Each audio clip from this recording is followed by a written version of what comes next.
been a while, hasn't it? I found my microphone that comes with my camera, and I do apologize for the quality because I'm using my webcam, which is the only camera I have right now because my digital camera broke, but hey, at least I can still make videos. So, I went to Red Robin last night, and it's been reading break at university, and so I went to Vancouver, and went walking down the street and looked at the mountains, which were very pretty. So, yeah, it was pretty fun.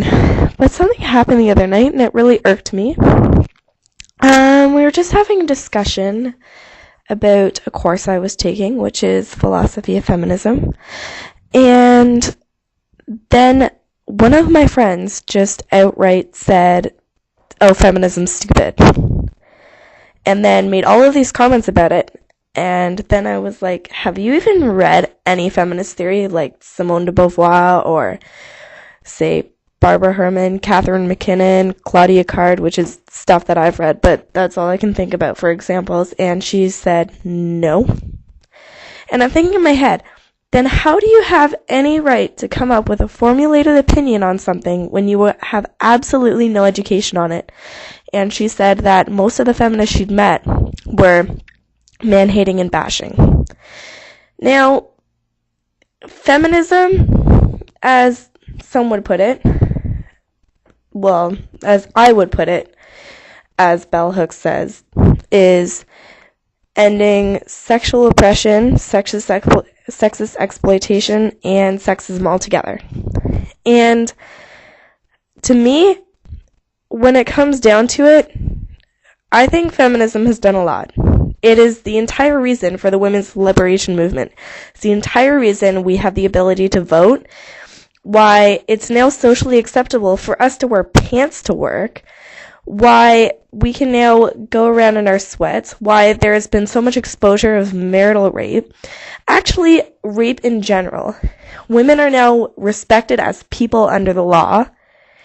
And essentially, we have most of the rights that men do. We don't necessarily have that double standard.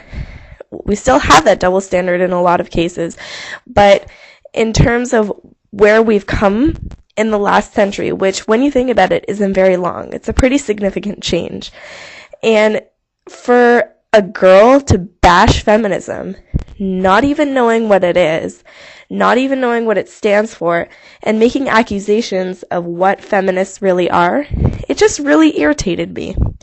And I know I'm babbling, but my point is that how do you have any right to have an opinion on something when you haven't taken the time to educate yourself on it?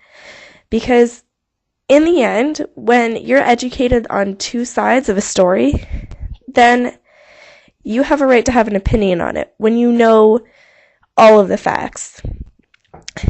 And the thing is that I think she perceives feminism as how the media portrays it, which is man-hating, butch lesbians, which is not what feminism is.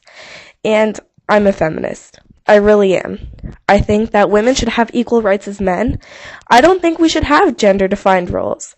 I think that if I want to, I should be able to have a kid and not be expected to stay home for 5 years waiting for my kid to grow up. I should be able to focus on my career as much as my partner. So, I don't know. Before people go bashing something, at least take the time to educate yourself to know exactly what a certain theory or idea entails. And then come and talk to me about an opinion. And if you've read feminist theory and you still don't agree with it, and you have educated yourself, then I have no problem with that. I'm completely open-minded. But it just bothers me when someone tells me that they've read absolutely nothing about a topic and yet somehow think they have the right to have an opinion on it. So I'm going to stop babbling now, but whoever watches this, I really would appreciate some comments because that's just my opinion. I don't really consider points valid unless they're educated. So, yeah, let me know what you think. And hopefully this microphone is actually having good quality now. Until next time, goodbye.